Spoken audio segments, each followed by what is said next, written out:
You are not who you think you are, nor are you what the society makes you feel that you are. I am saying this because of lives, situations, and what we have all been through. We all have our own stories, and we've all shaped our identity based on something. And oftentimes we lose track of how come we have come this way, or what happened within this period and who we actually are now. So there is a series of things that has happened from the time you were born till this time. And that is where we develop our identity. And one problem is when we do not go back to ask ourselves, what has brought us this far? And how can we shape our identities? Many of us have been victims of bullies. Many of us have been victims of rejection. Many of us have had the fear or have to live with the fear of losing someone, losing something very special, losing something which is quite important in our lives. And guess what? This can become your new identity. Could this be the reason why you are shy? Could this be the reason why you are not able to open up and share your stories and share your mind? Has this become your new identity? Many legends have died without leaving their legendary. Many have gone into the graves with their untold stories.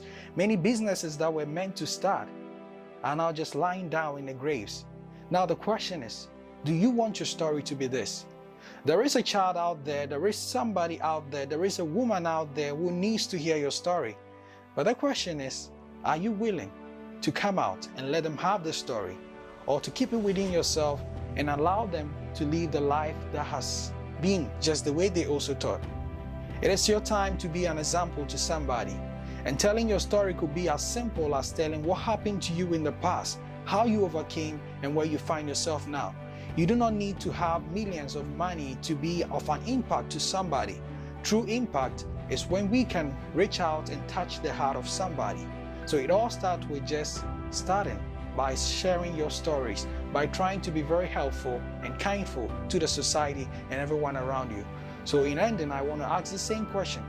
What is your identity? And have you lived to the fullest of your identity? The only thing that you lose for being real is you're going to lose the fake people.